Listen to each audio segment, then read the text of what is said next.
Salam budaya, kembali lagi di channel Dunia Keris dalam program Tukar Kauro. Pada kesempatan kali ini kita akan membahas sebuah makhluk mitologi. Nah, yang dikenal dengan nama naga. Naga memanglah makhluk mitologi yang sudah dikenal oleh masyarakat atau manusia yang ada di seluruh muka bumi ini. Ada yang mengenalnya sebagai monster, ada yang mengenalnya sebagai dewa pelindung, dan masih banyak lainnya.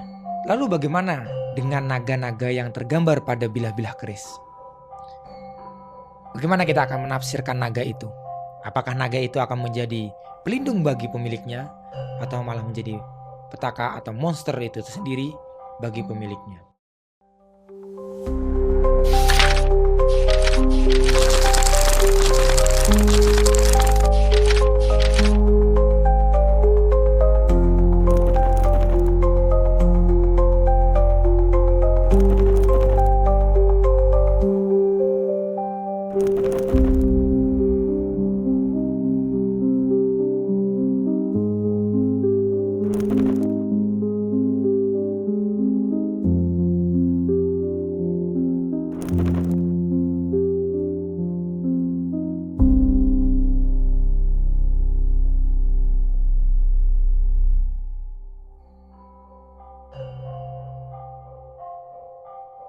Dimana jika seluruh belahan dunia ini mengenal naga, tentunya mereka memiliki cara pandangnya masing-masing terhadap naga.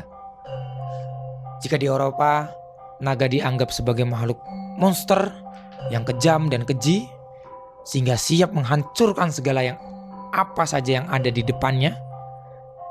Berbeda dengan di Asia, di mana di Asia, naga dianggap sebagai makhluk yang dermawan serta dianggap sebagai pelindung.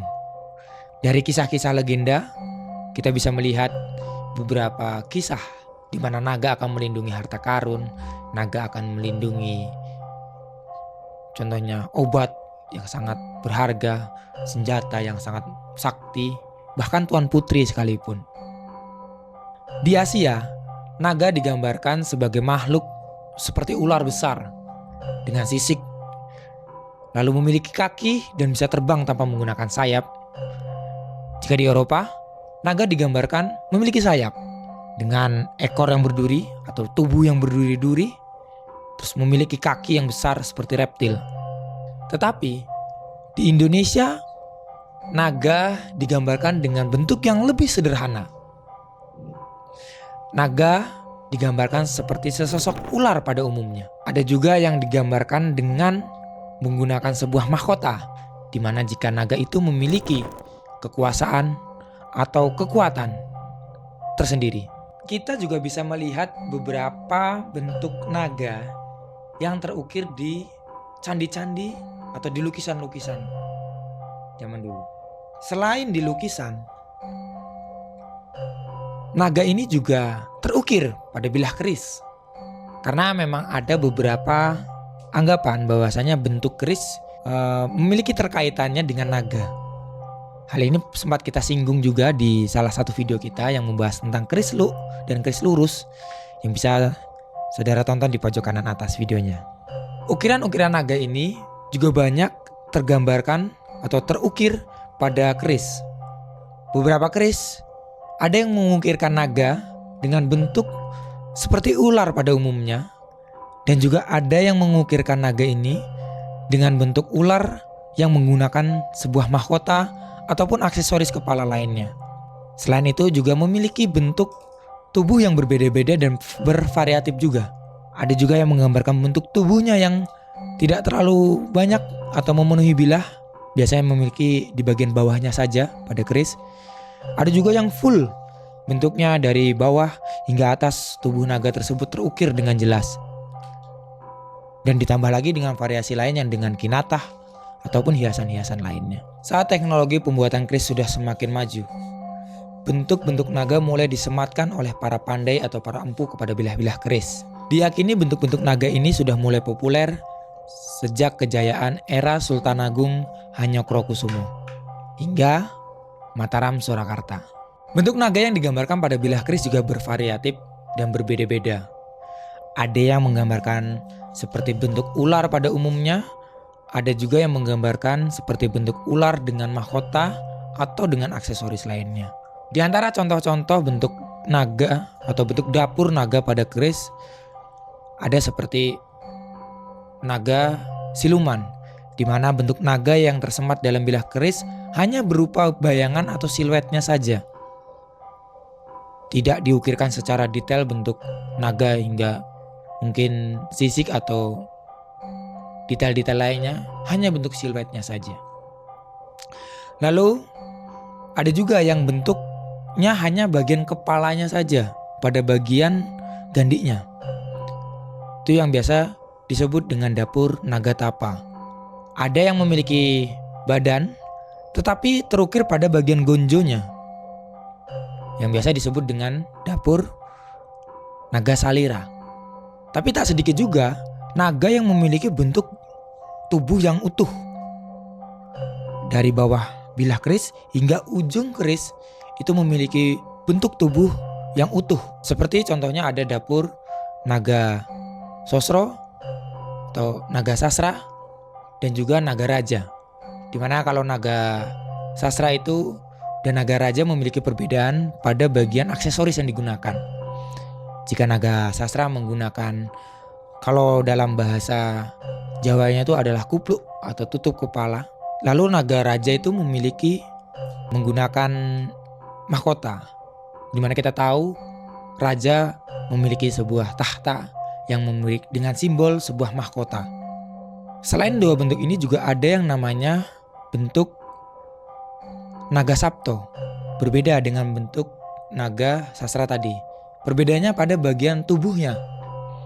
Kalau kedua naga sebelumnya memiliki tubuh yang konsisten ukurannya, naga sapto memiliki tubuh yang berbeda.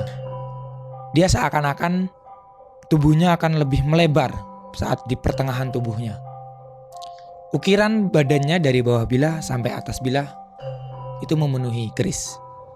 Jika tadi ada yang tubuh terukir pada bagian gonjo, ada juga dapur yang disebut dengan jenis naga keras. Jika naga keras ini memiliki ukiran kepala naga ditambah dengan bagian leher yang dimana terukir pada bagian sor-soran keris. Jika kita melihat naga memiliki satu kepala, ada juga naga yang memiliki dua kepala. Biasanya dikenal dengan dapur naga bongkokan. Kedua kepalanya ini terukir pada bagian gandinya, di mana salah satu kepalanya itu akan terlihat lebih kecil atau yang satunya akan terlihat lebih besar. Jadi ukuran kedua kepalanya akan berbeda. Masih dengan dua kepala, tapi ini seperti dua naga, yaitu dapur penganten atau dapur temanten atau manten. Familiar sekali kalimat ini. Sepertinya Anda yang jomblo sedang menanti ini juga. Keris naga dengan dapur temanten ini memiliki ukiran dua ekor naga pada bilah kerisnya, di mana salah satunya itu berada pada bagian gandi dan satunya berada pada bagian wadidangnya. Mereka terlilit, saling berlilitan seperti sebuah ikatan jalinan hubungan.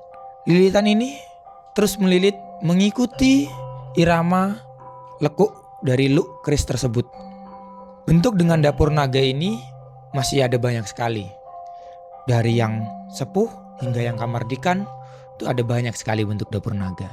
Dalam budaya Tosanaji atau dalam budaya perkerisan, mencatat tidak kurang dari 24 jenis dapur keris atau jenis keris yang memiliki ukiran naga atau bentuk naga pada bilahnya. Keris naga juga kerap dikaitkan dengan sebuah kepemimpinan atau nilai-nilai kepemimpinan, di mana pemiliknya diharapkan memiliki kekuatan atau kemampuan untuk menguasai diri dan juga menahan hawa nafsu, sehingga pemiliknya ini bisa sekaligus menjadi pelindung bagi orang-orang yang ada di sekitarnya.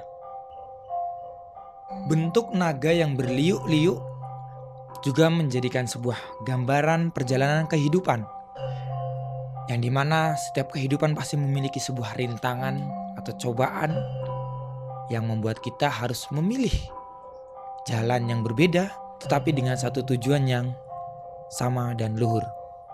Dari beberapa sisi spiritual juga, ada beberapa yang meyakini naga atau keris naga juga memiliki daya perlindungan. Naga ini juga memiliki nilai-nilai filosofi sebuah perlindungan. Dalam beberapa tradisi pun, naga sering dikaitkan atau sering dihubungkan dengan sebuah energi kosmik, kekuatan, dan juga siklus kehidupan, di mana kehadirannya ini diyakini sebagai penjaga dan pelindung dari para mara bahaya, baik yang terlihat maupun yang tidak terlihat. Karena itulah keris naga akhirnya sering dianggap bukan sekedar benda biasa atau bukan sekedar keris biasa, tetapi juga memiliki beberapa hubungan atau kaitannya dengan manusia sebagai perlindungan atau sebagai kekuatan gaib. Tentunya ini kembali kepada perspektif para saudara sekalian, bagaimana mempercayai itu. Dimana tetap dari setiap nilai-nilainya kita juga bisa mengambil hikmah dan ilmu yang bisa kita terapkan dalam kehidupan kita sehari-hari. Baik, mungkin sekian dulu yang bisa kita bahas pada video kali ini. Mungkin ada yang menganggap sebagai monster atau sebagai pelindung. Tentu itu perspektif pada bagian atau pada daerah-daerahnya masing-masing dan budayanya masing-masing. Baik, kita akan bertemu lagi di episode Tukar Kawruh berikutnya. Dan kita akan membahas seputar keris atau seputar Tosan Aji yang lebih menakjubkan lagi. Saya pamit undur diri. Jangan lupa like, share, and comment. Dan sampai jumpa kembali di episode selanjutnya. Salam budaya. Rahayu, rahayu, rahayu.